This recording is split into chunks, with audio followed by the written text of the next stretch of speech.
te aviso. The broadcast is live. Isso aí, ó. Estamos ao vivo. Grande Edson Henrique Júnior. Né? Prazer, Muito Fred. bom. Isso aí, ó.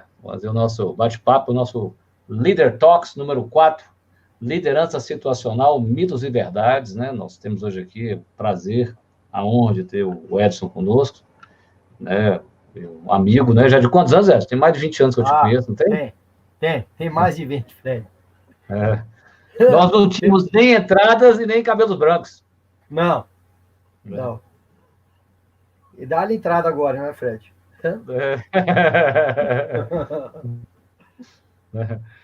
Eu Mas brinco é que... muito grato aí de ser convidado por você. Você sempre foi um amigão, sou um admirador seu, né? Obrigado. E Obrigado. muitos anos se passaram, e eu acho que é assim que a gente fala que tem um amigo, né? Passa É esse tempo verdade. todo e continua a história. E é muito bom Exatamente. aqui estar com você, viu? Eu que agradeço a você pelo seu tempo aí, da gente poder bater esse papo, né, sobre um tema que você domina tão bem, né? Você vai explicar, né, você foi para a Califórnia, o seu mestrado, eu acho que é para as pessoas, eu sempre digo que toda ferramenta, todo modelo muito elegantemente simples, né? Ele corre um grande risco de ser estragado às vezes, porque o pessoal simplifica demais, não é isso, né? Esse é um risco que tem com todo modelo elegantemente simples, porque eu sou um defensor daquela fala atribuída a Leonardo da Vinci, que a simplicidade é o máximo da sofisticação, não é isso, né? Então, quando é simples, é porque é altamente sofisticado, aí o camarada vai lá e estraga. Não sei se você conhece essa piada, né? Que o camarada todo dia fazia barba com a navalha, e ele tinha um macaco de estimação, um chimpanzézinho, ficava do lado. Então ele fazia com a navalha, né? Ele fazia assim, assim, assim, e aí, na hora que terminava, ele limpava a navalha assim, né? Ela, né? Como se Caramba, fosse aqui, ó, sei, tem que ser né? esperto. Ele limpava assim, né? Ele fazia a barba aqui e limpava assim, né? Fazia assim para tirar o creme de barbear, né? Aí lavava. E o macaquinho ficava olhando. Um dia estava lá fazendo a barba, tocou a campainha, ele pegou a navalha, colocou na pia e foi lá atender. O macaco via aquilo todo dia, pô. Isso é bobagem. Ele pegou o macaco e foi. Ele conseguiu fazer a barba direitinho. Na hora que ele terminou, ele foi limpar, só que ele fez um detalhe. Em vez de fazer assim, ele fez assim, ó. Acabou. É só um detalhe, né? É uma bobagemzinha, né? Só errou a posição da navalha na hora de limpar a lâmina. E aí, então é isso E aí. aí ele se matou. É um exemplo bom porque as pessoas fazendo isso se matam. É isso. Mata o É um modelo. detalhe, né? Ô Edson, então me conta um pouco sobre você, sobre a sua carreira, a sua história, para a gente, o pessoal te conhecer. Bom, uma coisa que eu comecei muito jovem e não prossegui na carreira foi a aviação, né? Sou piloto de avião, hoje é meu hobby. Sou piloto privado, né? Vou no motor, até hoje eu vou, viu, Fred? Eu voltei a voar. Muito bom. Eu venho de uma família de aviadores, né? Pai comandante, mãe aeromoça. Para os aficionados de aviação, meu pai foi comandante de Constellation, um avião que marcou a época, né? Da Real Aerovias, foi comprado pela Varig, é muito lá atrás isso. E minha mãe foi Miss VASP 64, era uma bonitona, aquela época das mulheres elegantes, né? Com as boas maneiras de servir, aquela época romântica da aviação. Foi lá que eu nasci, eu me tornei piloto muito cedo, mas eu não segui a carreira. Aí vamos lá para a minha formação. Academicamente, a minha graduação é em TI, Tecnologia de Informação. Eu trabalhei, meu primeiro trabalho foi no Jockey Clube de São Paulo, em Cidade Jardim, no CPD. É mesmo? Sim. Ali eu fazia o controle dos restaurantes, fazia o controle do antidoping, ali chegou a ter 2.000 cavalos, Fred. Na época áurea do Turf, era uma coisa de louco ali. E fazia a contabilidade e o almoxarifado. Então, tomava conta desses sistemas, fiz a faculdade tranquilamente, né? Naquela informática sempre foi uma área que pagou bem, eu já fiquei independente ali, trabalhando. Né? Eu sou um cara que gosto muito de trabalhar. Eu gosto de... E aí, muito cedo, adquiri minha independência através da informática. Não peguei gosto pela área, né? Eu acho que ela deu uma série de habilidades, aquele aquele raciocínio lógico, a forma estruturada de pensamento, algoritmo. Eu programei Basic, COBOL, eu falo isso em aula, professor, Basic não existe mais, mas COBOL ainda tem uns tiozinhos aí que são caçados no mercado por causa dos mainframes, né? Mas foi muito divertido. Depois disso, eu fui para... Aí eu decidi sair, fiz um movimento. Na minha época, o LinkedIn daquela geração era o jornal, o Caderno de Empregos. Muito bom. E todo domingo eu via lá e tinha que mandar os currículos naquele impresso, naquele envelope marrom. E aí eu lembro que, desde que eu me entendo por gente, né, emprego, trabalho sempre foi difícil nesse país, né? E aí, depois de uma longa, né, trabalhando e procurando mudança, eu fui chamado para uma empresa multinacional de consultoria chamada Grupo Alexander Proudfoot. Na época era do Unibanco essa empresa. É uma empresa que existe até hoje. Por ironia do destino, eu fiz 2 trabalhos para eles terceirizados há 2 anos atrás, depois de ter saído de lá quase 20 anos. E ali eu comecei sério no mundo corporativo, trabalhando em eficiência, Fred. Você aí em Belo Horizonte, Minas, né? Meu primeiro trabalho foi na Vale do Rio Doce. Eu morei lá em Itabira, 1 ano. Ah, sim, você morou em Itabira. Trabalhei na terra do poeta Carlos Drummond de Andrade, é isso mesmo. Exato. E aí foi um aprendizado intenso que eu comecei a trabalhar com eficiência, trabalhando dentro de usina, né, na pelotização, no porto. Foi um trabalho que eu me apaixonei. Trabalhei também no Cimento Soecon, que é o cimento liso, que está do lado de Confins. Isso, também trabalhei naquela fábrica de cimento. Então foi uma vida, aí depois eu comecei a rodar tudo quanto é fábrica. Papel e celulose, comecei uma curva de aprendizado enorme.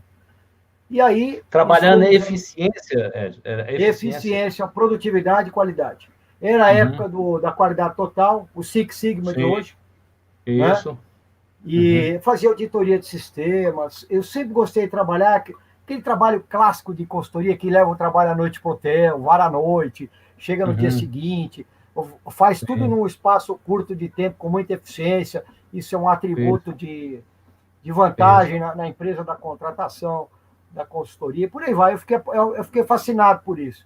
E tinha muita força física, né? Porque muito jovem, você é doutrinado no bom sentido, valores e princípios, ética, seriedade, trabalho, toda aquela receita bem legal que funciona ali para quem quer, para quem tem um gosto por essa atividade empresarial, de fábrica, etc., e ver crescimento, né? E ver acontecer. E vai subindo de cargo e etc. Aí chegou um belo dia, Fred, eu abri minha consultoria baseado no conhecimento que eu adquiri lá. 1994, que é meu CNPJ até hoje, era CGC. E aí, arrisquei, empreendedor, né? Arrisquei em fazer a minha empresa de consultoria. Comprei um laptop. Até então você trabalhava como consultor dessa consultoria que pertencia à Unibanco, você falou, né? É isso?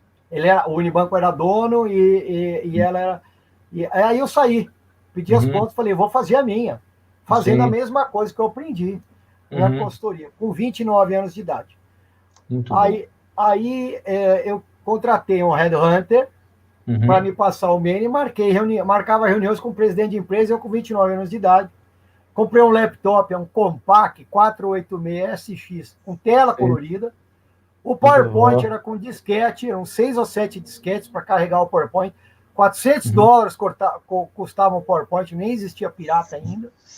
Montei o modelo e fazia a apresentação. E aí escutava de tudo, Fred, desde o tipo, escuta, garotinho, quem que você pensa que tem aqui que não conhece isso aí? Ou os interessados, nossa, que legal, quer dizer que você pensa fazer isso aqui, através de um task force interno, montar um comitê interno. Interessante. Bom, saí em novembro de 93, em abril de 94 eu fui contratado por um acionista do mercado farmacêutico e comecei a trabalhar. E comecei a ganhar dinheiro como dono de empresa. Né?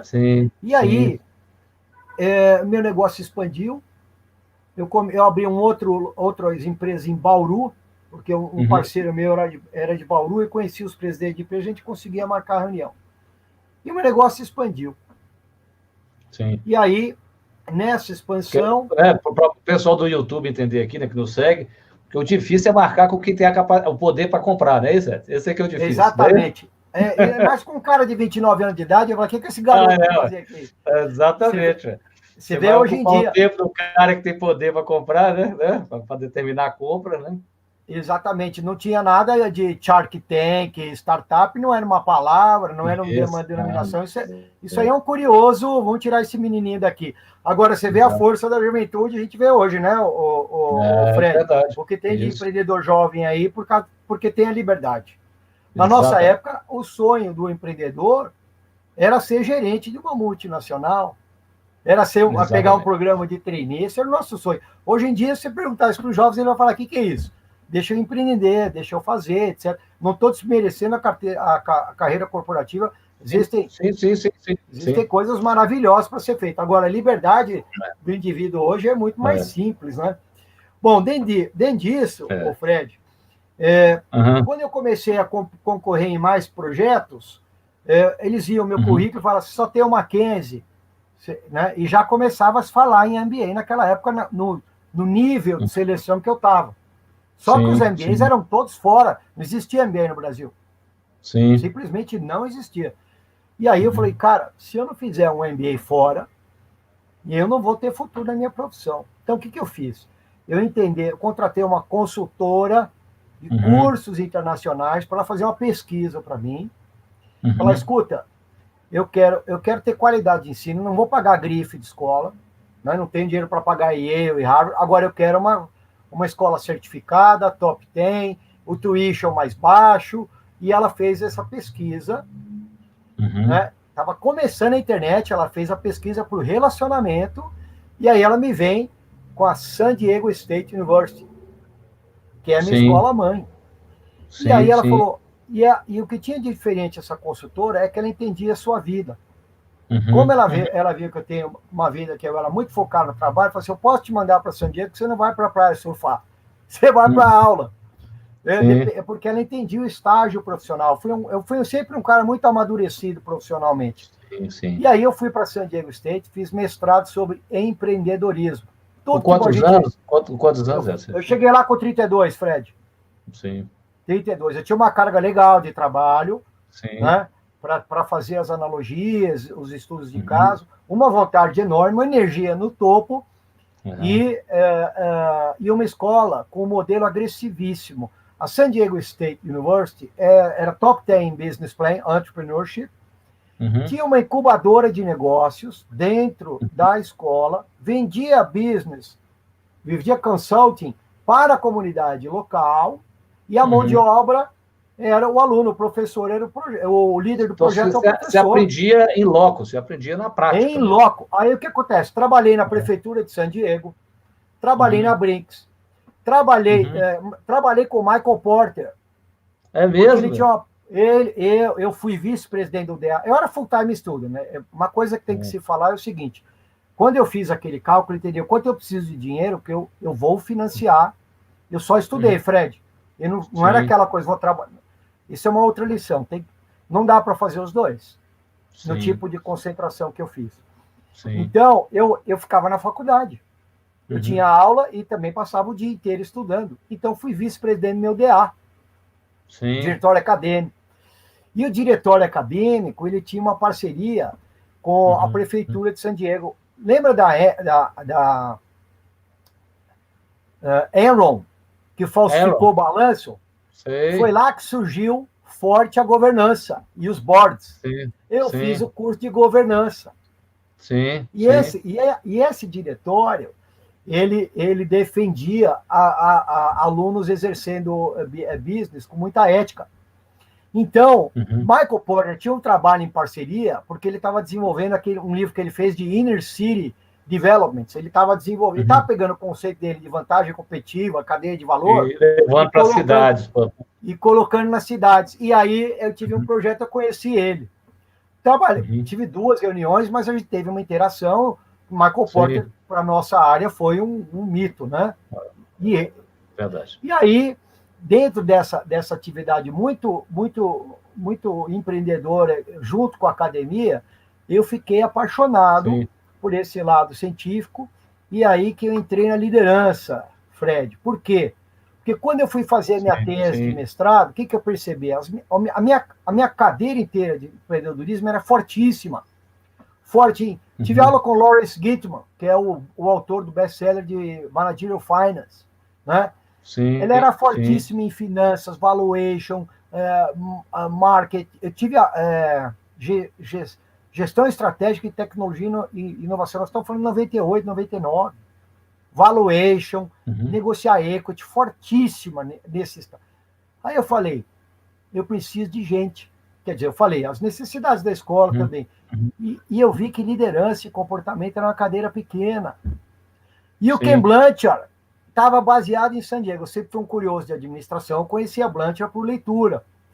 Claro. E mandei meu projeto para o Blanchard. Falei assim, imagina, ele vai aceitar a sua tese de mestrado. Falei assim, mas cara, isso aqui é América, empresa adora estudante, é assim que existe o link, é que a gente não tem essa cultura, acho que até hoje aqui. E aí manda, cara, faz um projeto caprichado. Aí eu pensei o seguinte, Fred, o que eu tenho de diferente para o cara me aceitar? O Brasil, eu tenho que falar, o modelo de liderança estacional adaptado à cultura brasileira, porque de Brasil eu entendo, eu sou brasileiro. Perfeito. Cara, ele aceitou, eu não acreditei. E aí ele foi o mentor da minha tese de mestrado, dali para frente. Eu fiquei porque a tese inicialmente era de empreendedorismo. Não, a tese era empreendedorismo. Depois, porque eu botei o business plan da Blanchard Brasil numa classe da San Diego State. Então foram dois trabalhos. Primeiro, liderança situacional adaptada à cultura brasileira. Aí eu usei o Hofstede, que você conhece, aquele estudo clássico, as 5 dimensões. Peguei Brasil, Estados Unidos e peguei a França para ficar bem diferente, num triângulo. E aí coloquei as minhas leituras e interpretações, e aí acabei minha tese, como toda tese desafiadora, ela é adaptável à cultura brasileira? Yes, but... yes, but... Né, o but ele me dava a lacuna para aquela coisa gostosa do acadêmico, assim, olha, sim, mas aí você continuou a conversa dizendo dos detalhes, né? Eu fui contratado pela Blanchard, fiquei mais um ano, fui executivo americano, comecei a ganhar dinheiro como executivo americano, comecei a pagar meu mestrado e me financiar por lá, e aí fui business developer da Blanchard Brasil. É lá que vem essa minha autoridade no sistema, porque eu voltei para cá, e eu acho que nessa história toda que eu contei, foi essa minha história com a liderança situacional, defendendo ela até hoje. E aí você volta para o Brasil representando a Blanchard. Sim, fui business developer dela muitos anos, e através da cadeira de liderança e do Organizational Behavior clássico, comportamento organizacional, comecei a dar aula na Business School, na BSP, que era um MBA 100% inglês. Entrei lá em 2004. Fiquei lá 10 anos e coordenei a equipe, a área acadêmica do corporativo de liderança. Lembra que eu tinha o background de empresa? Eu lembro, sim. Lá da Proudfoot. Então, eu conseguia ter conversas inteligentes com os tomadores de decisão. Eu não falava com o RH. Eu falava com o financeiro, eu falava com os caras que tomam decisão, falando comportamental. Porque na época que eu cheguei, você tinha uma divisão de pessoas. Ou era a menina do RH, ou era o homem de negócio que não entendia nada de comportamento, né? Então, eu ocupei esse gap, e aí fiquei apaixonado pela escola, aí aconteceu o aprendiz, né? A escola patrocinava o aprendiz logo no começo. É verdade, você era um dos coaches lá do aprendiz. Fui conselheiro do Roberto Justo, duas edições. Fiz o modelo de competência dos programas. O Roberto virou um amigo, ele adorava os modelos de competência, porque aí é que vem um link muito legal, Fred. O modelo de competência estava chegando ao Brasil. E a gente conectava com valuation lá fora, na San Diego State. Então, eu montava o modelo de competências com a gestão do negócio. Muito bom. Então, foi esse nicho que eu entrei, e aí eu fui embora, né? Aí, hoje são 132 empresas que eu já fiz na vida. Sim. Dei aula na BSP, dou aula hoje na Unifor, e dei aula em 6 escolas internacionais. Fiz uma carreira maravilhosa, acadêmica, para quem nos ouve aqui, né, e gosta de estudar, gosta de ciência, Sim. é uma área fascinante e ela cola na sua vida, o profissional e o acadêmico, o científico, ela se mistura, é uma gasolina, te entusiasma e você fica num perfil muito interessante de desenvolvimento, sendo sempre estimulado Sim. pelo intelectual e a execução. Prática sim. e execução. Até hoje eu sou conhecido como um cara de resultado, mas porque tem um trabalho enorme de customização e análise para entender de que forma eu toco nos drivers, nos drivers de valor do negócio. E a conversa você conseguiu fazer essa ponte rara, né? Você não é só um teórico, né? Você teve o que o Taleb chama de skin in the game, né? A pele em jogo. Então o que você falou, você faz muito bem essa ponte, né? E eu não projetei isso, né, Fred? Eu só fui um curioso.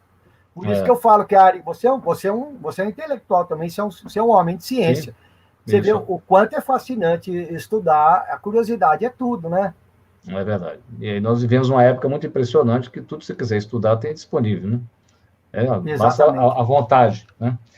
Ô Edson, e aí eu lembro que você foi consultor no Aprendiz, você fica 10 anos da BSP, e hoje você continua fazendo suas consultorias também, além das aulas que você dá, né?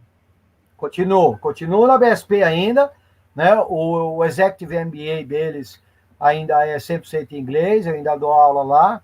Aliás, eu dou aula hoje baseado num livro do Charan, está aqui do meu lado, né? What the CEO Wants You to Know, né? Sim. Cash, Market Share, né? Muito legal, esse aqui é um livro que eu recomendo, né? Charan é um clássico na nossa área. Eu tenho muito carinho, muito amor pela BSP, foram 10 anos maravilhosos lá dentro, e eu hoje é um consultor independente, com essa reputação grande, eu sou muito procurado, né? No começo, lembra? Com os 29 eu tinha que bater de porta em porta e tal. Hoje eu tenho uma demanda, eu tenho uma penetração muito grande, e é uma demanda que, basicamente, faz muito tempo que eu tenho controle da minha vida, essa liberdade. Eu virei um indivíduo, um walking business, né? Um walking business. E esse modelo funcionou para mim, Fred. Eu gosto muito de dar aula e gosto dessas conversas aqui. Muito bom. E as suas consultorias, geralmente, elas fazem como? Você entra, dá um diagnóstico, como é que você trabalha, assim, da maneira que você já disse, você mede competências, você cria critérios de avaliação, como é que hoje é feito? Então, são perfis de trabalho, né? Durante muitos anos eu fiz business plan. Muitos. O business plan, o business plan verdadeiro, aquele que você usa para defender uma ideia, para implementar, né?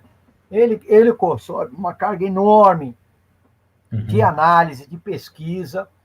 E o que eu fiz? Eu fiz isso muitos anos. Isso é um consumo de energia enorme, Fred, é uma dedicação e é um trabalho muito específico. Então, se você fizer uma analogia hoje com o Canvas, que seria o planejamento de um modelo de negócio para estruturar a viabilidade dele, o business plan verdadeiro, aquele que defende, você vai defender com o acionista investidor, ele é um exercício extremo, ele tem market research, ele tem um monte de validação, etc, etc. E esse, basicamente, é o empreendedorismo puro. O que eu fiz na minha vida de adicional? Eu coloco um perfil, um DNA de liderança nesse business plan.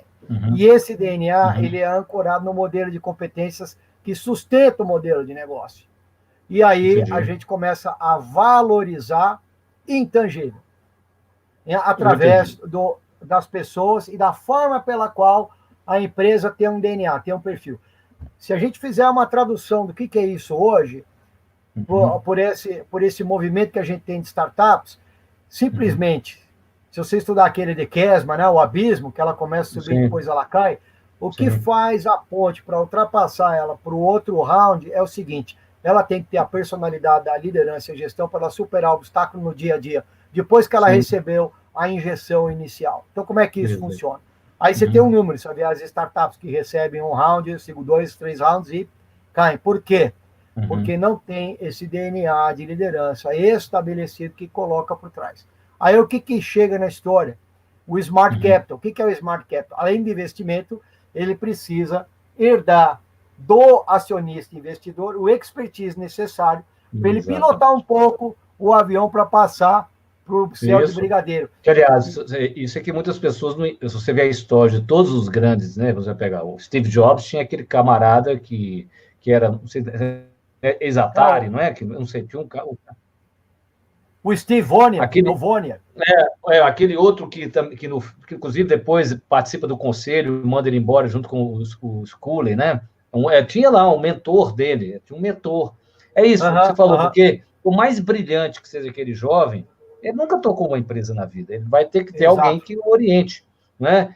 Esse é o que a Endeavor faz, de certa maneira, né, no Brasil, mas todo investidor anjo americano, que você falou, ele chega, se você viu, eu me lembro quando eu assisti a história do Facebook, né, como é que chamava o filme? Não lembro aqui agora, mas você vai lembrar que tinha um investidor que era um investidor anjo que já tinha um desses sites de leilões online, famoso nos Estados Unidos, e ele chega e praticamente monta a estrutura gerencial do então Facebook inteira. Ele leva os homens dele lá para dentro, né? Não é isso? Exato. Se não me engano, a primeira injeção dele é $500 milhão, não é isso? Ele assina um cheque de $500 milhão e bota o pessoal dentro de casa.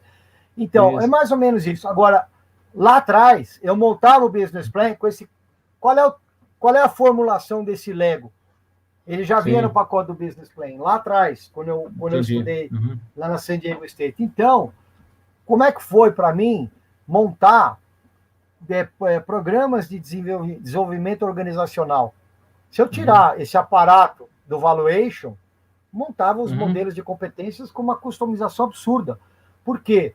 Porque você tinha compreensão disso.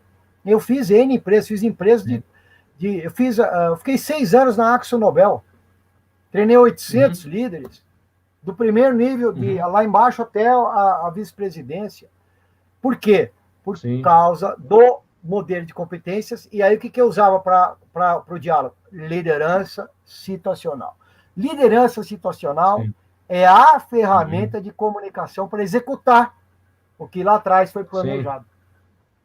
Então, eu acho que... E como a nossa live chama Mitos e Verdades da Liderança Situacional, eu queria que você contasse exatamente isso. Assim, para muitas pessoas, aqui o pessoal do YouTube talvez não tenha ideia, talvez dá uma rabiscada rápida explicando o que é.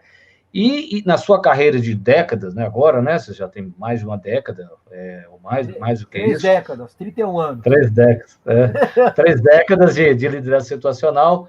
O que você foi percebendo dessa história que nós brincamos, que toda ferramenta é elegantemente simples, todo modelo, corre o risco de ser simplificado demais, não é isso?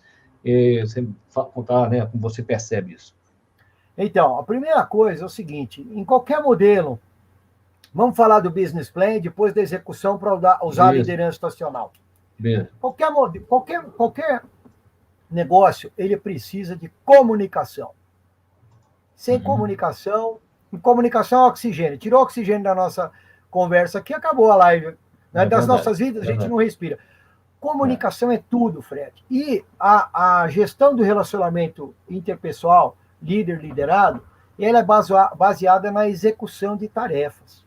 Aí vem o modelo de liderança situacional, e se você pensar, ele tem duas. O racional do Blunt ele é simples.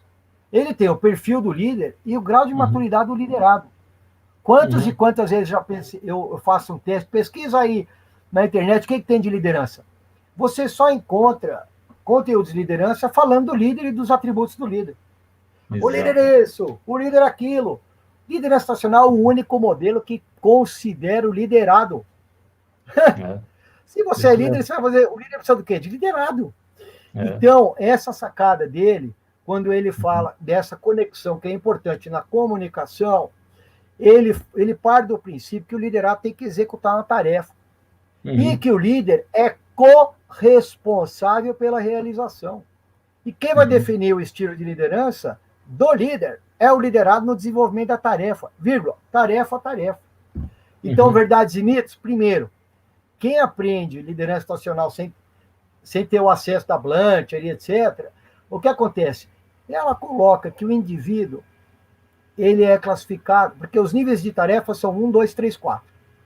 Uhum, O 4 sim. é altamente proficiente, o 1 é iniciante, o 2, ele começa a fazer, ele é um pouco temeroso, porque é a primeira vez, ele está inseguro, o 3 está quase lá, mas não é perfeito ainda. Se Sim. você perceber que tem 4 níveis, você tem que acomodar o seu estilo de liderança no perfil do liderado na tarefa. E quais são os mitos e verdades? As pessoas ensinam que é o indivíduo. Uhum. Então, por exemplo, a gente começa a trabalhar. Vamos trabalhar, Fred, vem trabalhar comigo, você vai fazer isso. Né? Você não conhece a primeira vez, eu falo que você tem uma tarefa D1, e não que você é D1.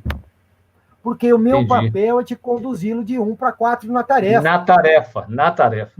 Exatamente. Então, vem comigo. Vamos Claro, lá. como você Fala o falou, eixo de uma eu posso ter na minha vida, claro, tarefas onde eu sou um 4 e tarefas onde eu sou um, né? Esse desenho é a tarefa. Exatamente.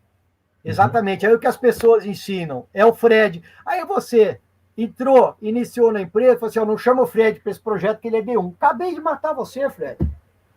Não chama o Fred que ele é D1. Não, é a tarefa. Aliás, somos todos D1. Fred, só que tarefas diferentes. Tarefas diferentes. E aí, olha o que aconteceu com a liderança estacional. Origem, 1967. Sim.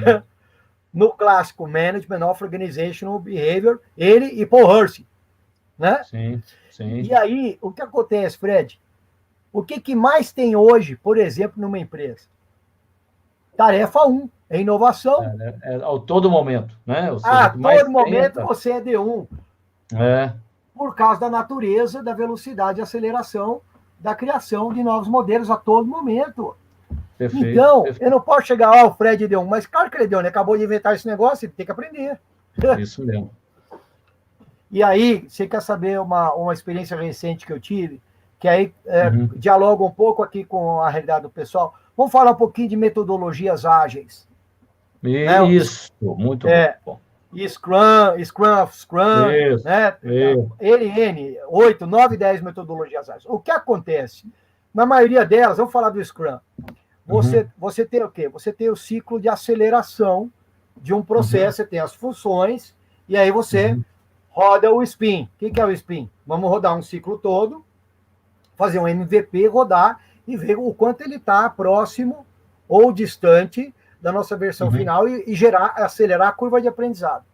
Sim. Quando você roda o spin, porque o projeto é multidisciplinar, e multidisciplinar é multivetorial, é uma coleção de ciências, de expertises, sim. O que acontece? Existe um aprendizado. Como é que eu converso? Essa peça do Lego é redonda, essa é quadrada, como é que ela... Então vamos girar e tentar encaixar.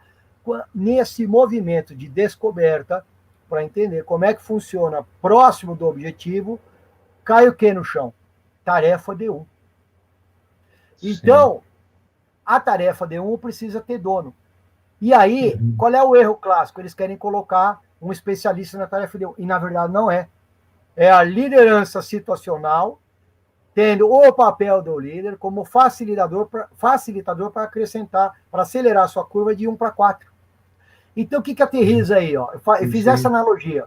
Fiz um projeto enorme, 2 anos atrás, uma empresa gigantesca, passando do SAP, todos os sistemas passando para o SAP S/4HANA, e num projeto envolvendo todas as áreas da empresa.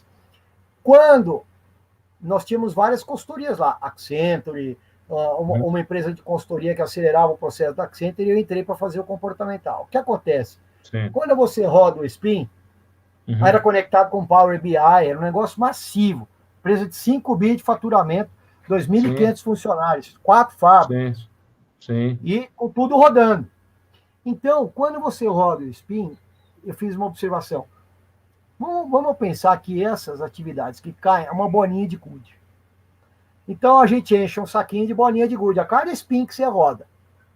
Acontece que essas bolinhas são todas D1. Aí eu falo, então pega aí, segura aí, ó. Bolinha para você, Fred, bolinha para você. E aí o que precisa? Eu preciso do comportamental para transformar a bolinha, né, colocar de 1 para 4. De 1 para 4. E aí é comportamento, fazendo a coautoria, coparticipação. E aí o que acontece? Começa a quebrar paradigma. Humildade, comunicação, Porque ainda mais nessa época, como você disse muito bem, o próprio líder não vai ter a resposta, ele não vai saber, né? Vai ter muitas dessas tarefas que ele também é um T1, né? Ele é um também. Exato. Né? E aí o que vem da herança do meu tempo? Eles associam hierarquia com poder e comando. E não é comando e controle, é coordenação. Então, o perfil de liderança, ele sai do comando e controle e vai para a coordenação. Coordenação é autonomia, recurso, direção e apoio, que são os dois eixos da liderança estacional. Então, aterriza aí, o Fred, um componente muito legal, que é a humildade. A humildade está separando gente. Sim. Que é aquele cara que fala assim, poxa, você bate na minha porta. Cara, Fred, senta aí, qual é o teu problema? Ao invés de marcar uma reunião, reservar a sala, bolachinha e tal, eu vim com uma agenda estruturada para pedir autorização enquanto as coisas estão rodando. Então, essa comunicação é muito aberta. E aí, não está associado na liderança a conexão do poder. Isso é uma maturidade da empresa. Sim. Eu não vou desafiar seu poder. Você é muito necessário aqui. Então, você se torna um viabilizador. E aí, o que acontece? Nós temos que mexer no mindset do líder. Porque, de uma certa maneira, né, o que você falou muito bem, o líder, o gerente, né, ele delega o trabalho, mas ele não delega a responsabilidade. Então, aí você falou, como ele não tem como delegar a responsabilidade, né, dele, ele às vezes se apega a esse ego, aí você está dizendo, de achar que ele tem que ter todo o controle, todas as respostas, né? Exato, e aí a gente vai entrar um pouquinho na sua área, né? É aí que a gente dialoga legal, né? Porque a sua área de desenvolvimento, quando você fala em ego, quando você fala em humildade, comando e controle, né? Você fala em mindset, você fala... Aí você, nada de braçada na sua área também, né, ô Fred? Exatamente. Tanto é que nós aqui combinando é pobre e gasolina, né? Nós juntando as nossas expertises aqui. E aí a sua área também é uma delícia. E aí tá também... aí é só ver o que a gente tem de literatura, né? Mindset, né?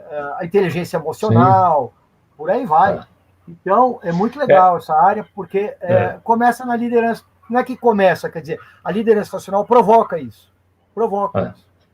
Eu sempre digo que o camarada que é seu líder, ele te agrega 3 coisas, né? Ele pode ter uma autoridade que você não tem, então você tem que pedir ele uma permissão, sei lá, você vai querer abrir uma exceção de uma regra da empresa. Você não tem autoridade para isso, né? Você vai ter que pedir a ele. Então, ele tem essa autoridade. Ele tem, provavelmente, com a experiência que você não tem, que é o que você está dizendo, muitas vezes a experiência num mundo tão mutável, ela conta menos no sentido, talvez, de uma questão técnica, mas ele tem que ter uma coisa, né? Que você sabe que eu sou estudioso e profundo defensor de um autor polêmico, chama-se Elliot Jaques, que estuda a complexidade cognitiva. Um gestor, ele tem que agregar complexidade à sua decisão, né? Ou seja, eu tenho que chegar até ele com um problema e ele tem que olhar para aquilo e ver uma coisa que eu não vi. Isso não é só a experiência que dá. Que, por exemplo, você pode ter um amigo seu mais velho que você, que é de uma área que não tem nada a ver com a sua, você leva um problema para ele, porque à medida que a gente envelhece, a nossa cognição aumenta de complexidade. E ele chega e fala assim, ele faz 3 perguntas, você fica assim, mas de onde que esse cara aprendeu isso? Ele não domina esse assunto, ele não precisa dominar. A complexidade cognitiva dele faz com que ele veja a realidade com o maior número de variáveis. Então, exatamente. Então, um gestor, na minha opinião, que se apega muito a isso, a autoridade, você tem que atentar, porque muitas vezes ele falta a complexidade cognitiva para ocupar aquele lugar que ele está ocupando. Então, ele não está agregando de outro jeito. Então, o único jeito que dele agregar é ele pôr a mão em cima e ter autoridade. Né? Exato. Eu gostei muito do que você falou, porque olha só se esse cara tiver um espírito de criação, né? Ele acabou de abrir quantas frentes de trabalho? Quanta inovação ele consegue colocar nos processos atuais? Quantos paradigmas ele quebra? Então, tem que começar a falar para as pessoas que isso é muito bem-vindo. Não se mexe com... Isso não dialoga com o poder, não tem nada a ver com o poder. Porque o que você falou, a tecnologia, ela permite você fazer o uso, o que antes você tinha que inventar, praticamente tem muita coisa já pronta, vamos dizer assim, né? Sim. Eu vou fazer um resumo que eu quero dizer. Fazer a Apple foi muito mais difícil do que construir o Uber, sem você ter dúvida, mas é muito, muito mais difícil, né? Porque o Uber, o inventor, ele já existia tudo disponível para ele, o GPS, tá, ele colou aquelas coisas. Quando um camarada construiu uma empresa igual a Apple, igual o Steve Jobs fez, ele não tinha praticamente nada pronto. Primeiro que é feito de hardware também, né? Mas, né, ou seja, as plataformas de softwares, né, o que é intangível, né, a tecnologia intangível, ela permite isso, você está dizendo, o indivíduo usufruir de algo que já existe. Então, muitas vezes, ele tem que estar mais solto para poder usar isso. Né? É verdade. E cada vez essas questões vão ficando mais baratas e mais disponíveis. Né? Ou seja, eu acho que o Thomas Friedman, quando escreveu O Mundo é Plano, eu me lembro que tinha 3 classificações de globalização. Uma foi feita por países, né, quando você deu a volta ao mundo, etc., 1492, né, quando Cristóvão Colombo chegou na América, começaria ali. O outro foi feito por empresas, e a globalização seria, então, feita por indivíduos. Porque é isso mesmo. O Edson tem um canal do YouTube, sei lá, localizado, não sei aonde, que ele consegue falar para o mundo inteiro. Não é isso, né? Ou seja, o Edson não tem que ter uma empresa de televisão para ter um canal, né?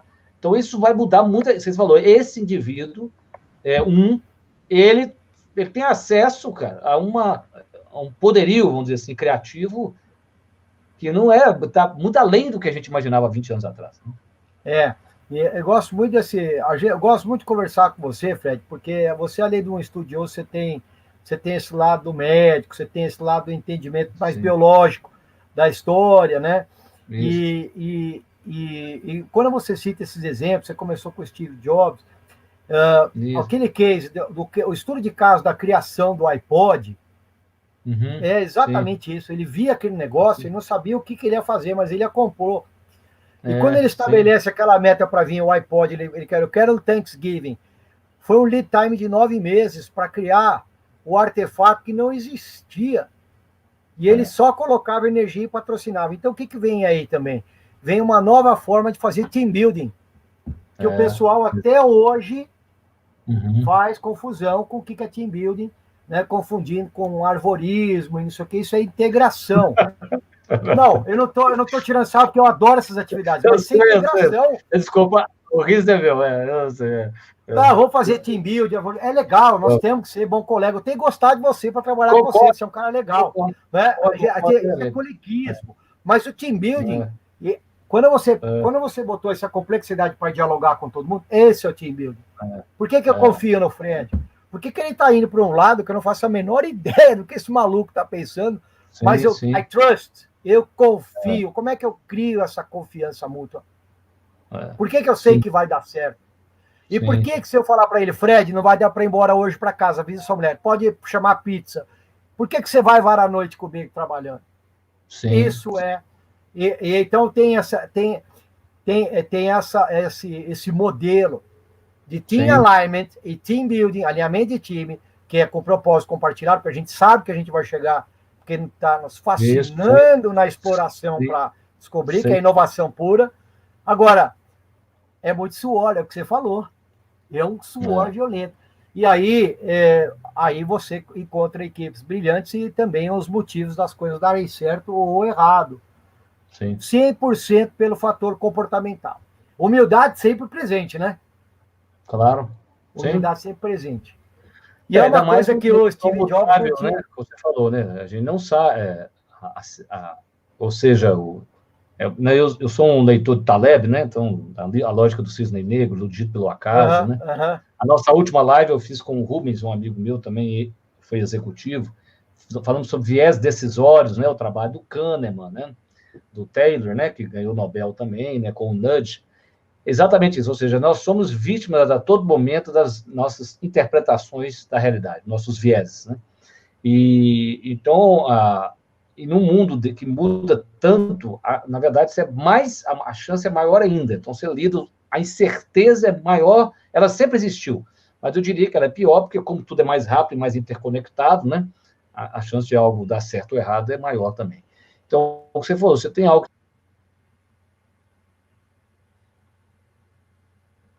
Ô, Fred, acho que você caiu.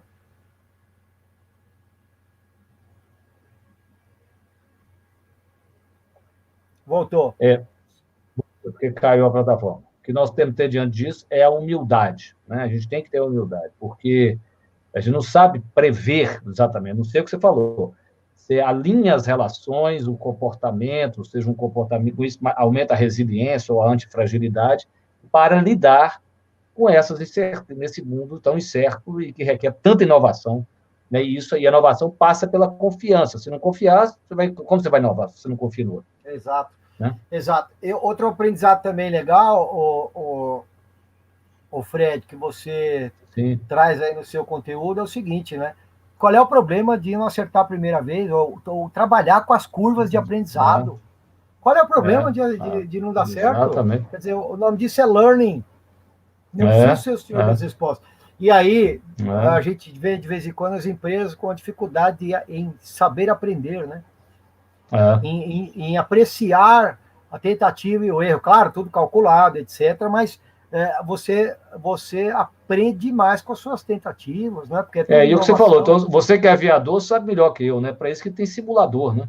Não é isso? Então, as empresas tinham que ter protótipos para ela simular aquilo que ela vai fazer, testar, e nada garante que vai dar certo, aí então ela pode lançar, não é isso? O simulador, aliás, Edson, você sabe que das histórias mais fascinantes foi quando eu li sobre o cara que inventou o simulador de avião. Você sabe a história? Você deve saber essa história. Não, me conta. Ele chama-se... O segundo nome é Lind. Ele era um camarada, porque você me corrige com um aviador, que eu li o seguinte: no início do século, nos Estados Unidos, para você poder tirar brevet, inclusive, eles pegavam você, punha dentro do avião e davam umas 4 piruetas com o cara. Se o cara vomitasse, assim, você não nasceu para ser piloto, não. E o cara, ele morava ali em Long Island, perto de Nova York, lá parece que tinha um aeroporto, ele queria aprender a voar. E o cara falou: não, eu dei pirueta com você vomitou. Ele falou: não, mas como? Não pode aprender, não. Aí ele volta puto para casa, ele era um afinador de pianos.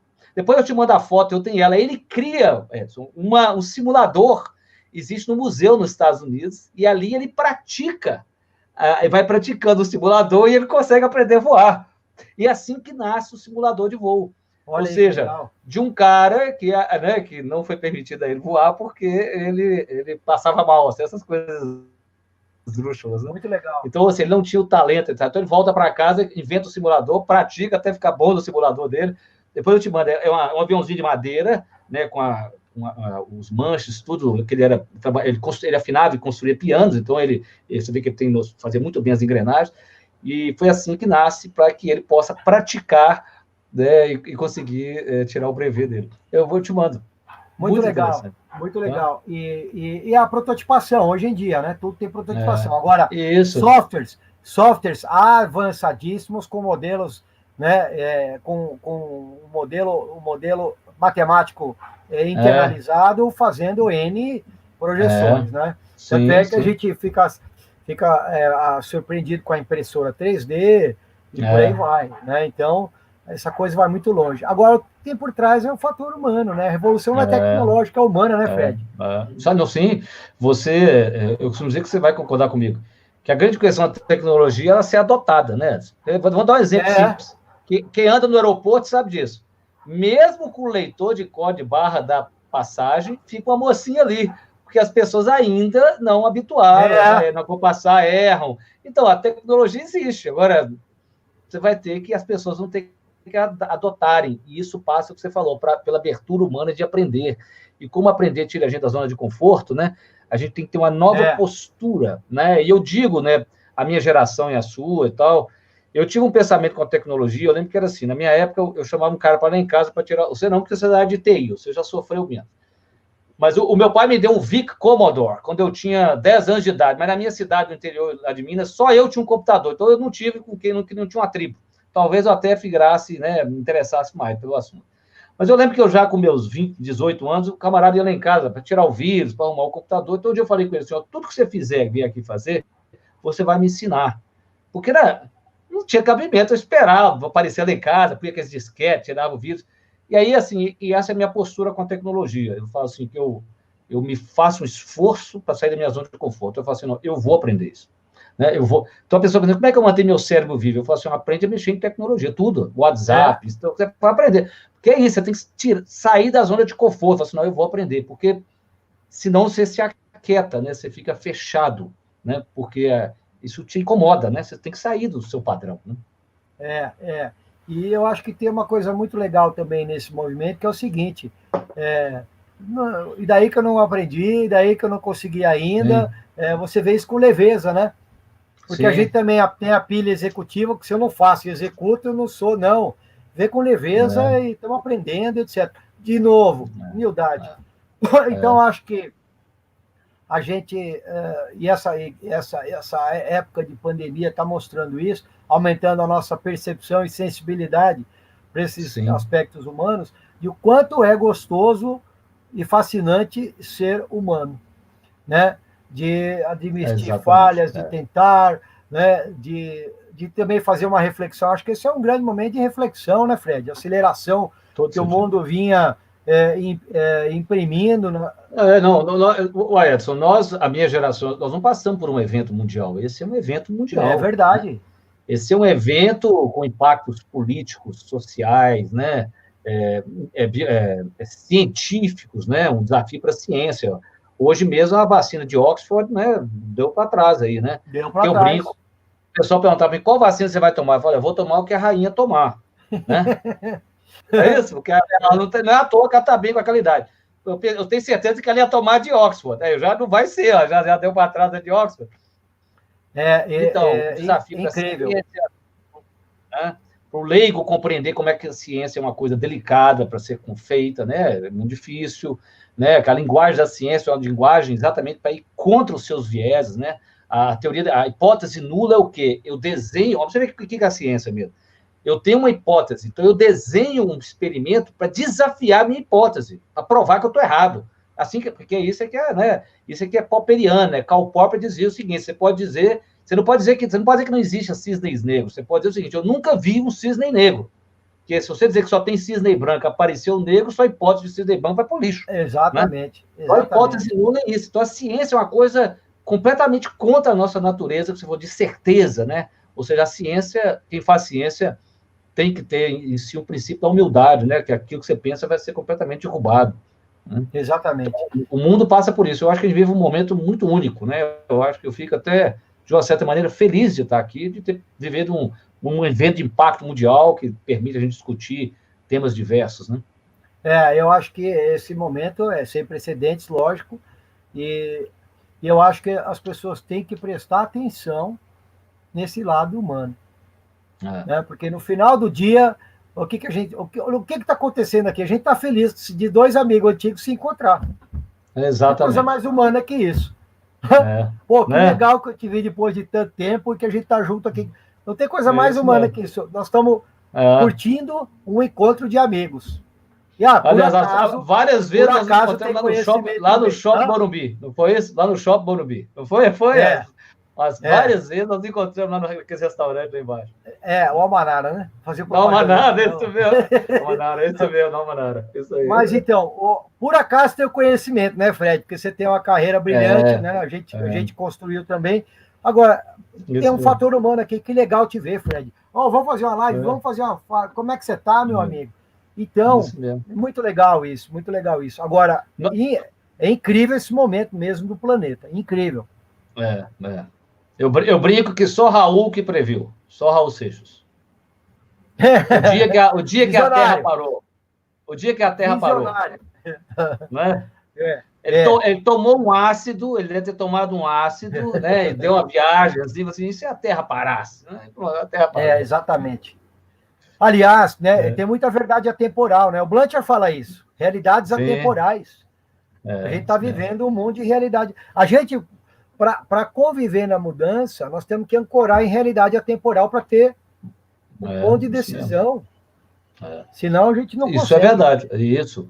Concordo com você inteiramente. Ou seja, as pessoas falam assim, mas o que a gente ensina na educação? Eu falo assim, você tem uma coisa que todo mundo deveria sempre estudar, são os clássicos. Porque se o troço está aqui há 2000 anos... se o troço está aqui há 2000 anos, né? Se Shakespeare está aqui há 600 anos, sei lá, 700 anos, porque presta. Então, se você, na dúvida, você estuda o que está aqui há muitos séculos. Porque é bem provável que pelos próximos 100, 200 anos nós vamos precisar. Ou seja, daqui 100, 200 anos nós vamos continuar falando de Platão, de Aristóteles, de Jesus Cristo, nós vamos estar falando. Então, assim, mais para trás, com certeza, vai estar para frente por um bom tempo. Sem dúvida, é atemporal demais. E o atemporal é que te dá a base para você, né, nesse mundo caótico, você ancorar em alguma coisa e pelo menos perceber ele, né? Senão você vai com ele e você se perdeu, é um indivíduo confuso. E não tem um ponto centrado. Muito legal esse momento. Agora é o seguinte, né? Ontem eu fiz uma live e fui perguntado sobre um aspecto específico, não vem ao caso, e aí qual seria a mensagem? A mensagem é educação. Mensagem é educação. É o conhecimento. A educação te dá repertório, te dá escolha, aumenta a sua autoconfiança. E a educação está baseada na humildade. Você tem que entender, porque se eu falo que sei tudo, você acabou de matar a sua porta de entrada. Então, é educação, conhecimento, cultura, que te dá, né, sobrevivência. Então, eu acho que a gente entra numa era, o Fred, que o conhecimento, a educação, é o alimento do diálogo, da sobrevivência, da superação, da criação dos entretenimentos, do prazer. Né? E a educação vai mostrando, né, Edson, que tem aspectos na vida que são dilemas, no sentido assim, ninguém detém a verdade mesmo, né? Eu acho que quando você começa a estudar, você vê o tanto, quão pouco você sabe, né? Você vai, que é o efeito Dunning-Kruger. Não sei se você já ouviu falar desse. Não, fala para mim. O efeito Dunning-Kruger é o seguinte: o Dunning e o Kruger, dois pesquisadores, fizeram um teste, aplicaram uma prova para 100 alunos. E eles pediram para o camarada ranquear, na hora que terminasse a prova, onde ele achava que ele se encontrava na distribuição das notas na turma. Se ele acreditava que ele estava acima dos 60%, né, do percentil, né, onde é que ele estaria? Beleza.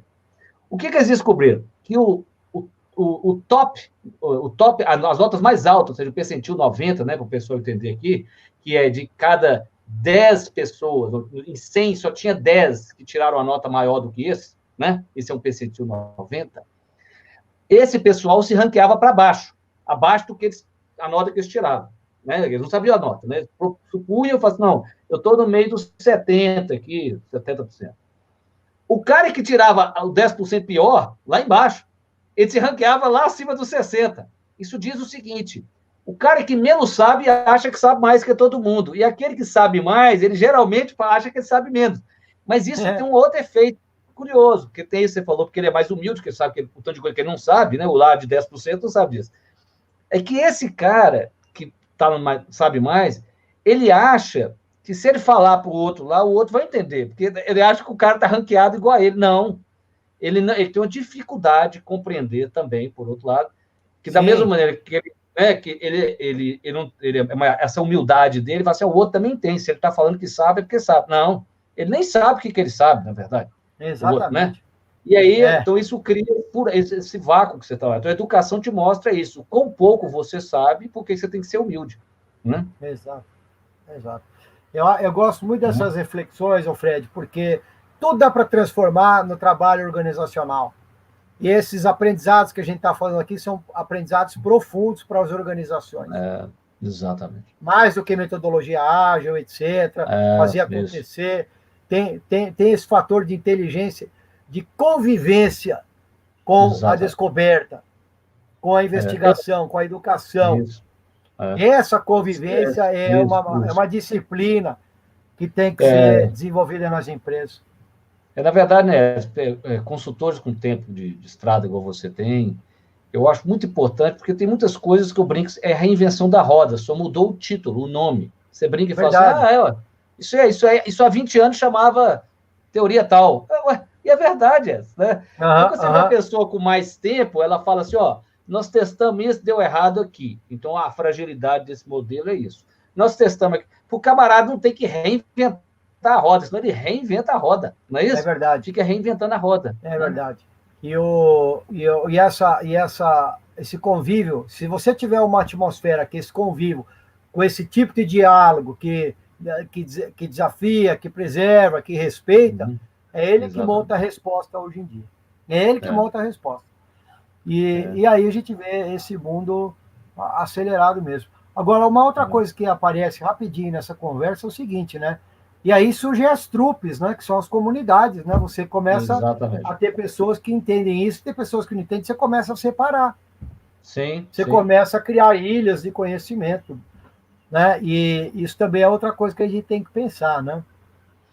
Porque Tem coisas que são muito ortodoxas que você não joga energia ali, que ele não vai dialogar com você. É verdade, isso é uma pena. E a gente vai separando. Isso acontece muito nessa fragmentação. A gente tem que estar aberto à conversa, né? É que eu costumo dizer que tem, né, ideias que nos têm, você não as tem. Então, um indivíduo mais conservador, ele é mais conservador por natureza.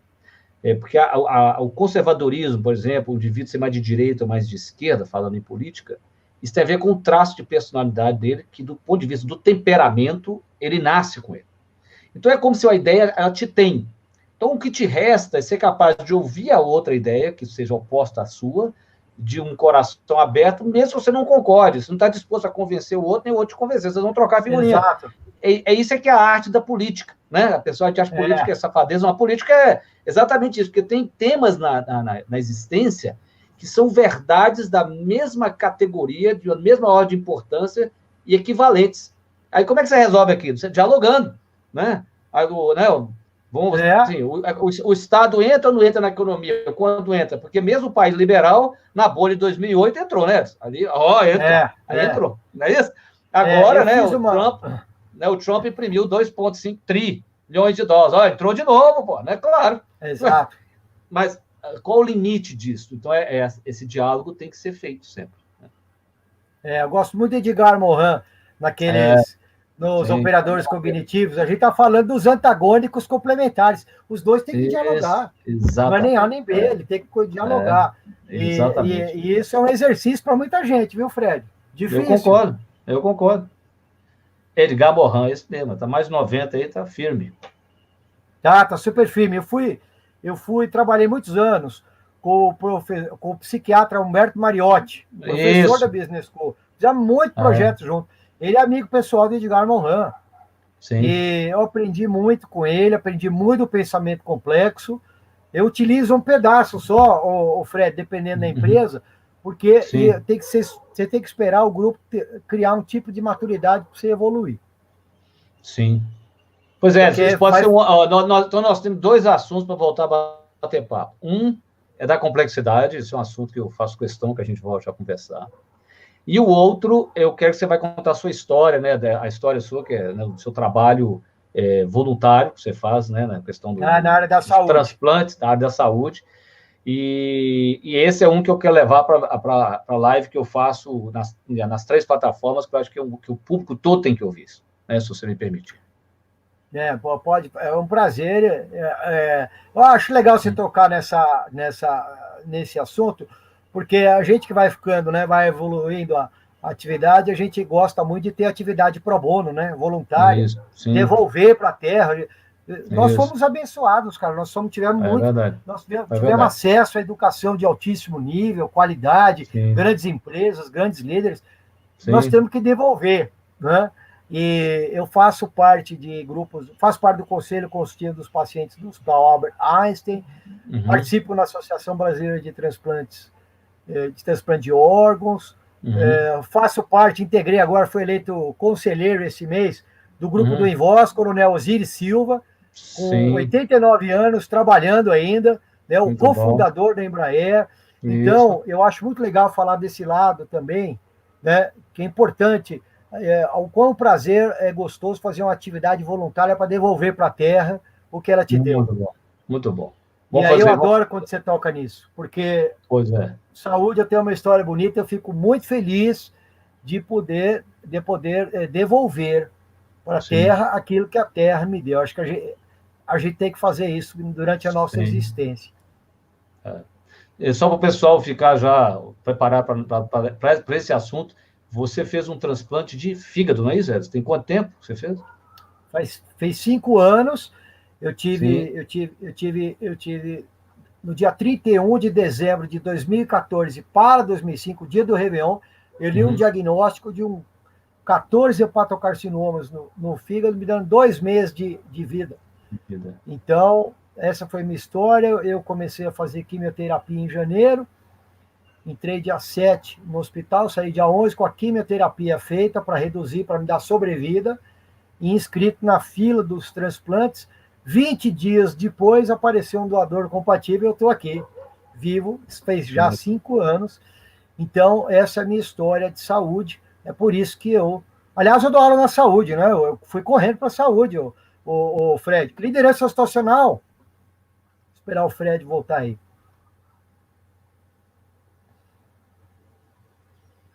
Fred, meu amigo. Where are you? Tá voltando. Ô, Fred, a liderança situacional é case na saúde, né? Tudo tarefa de exame, prontuário. Isso, claro. Ali é nítido. Exatamente. Eu dou aula nos MBAs da saúde, né?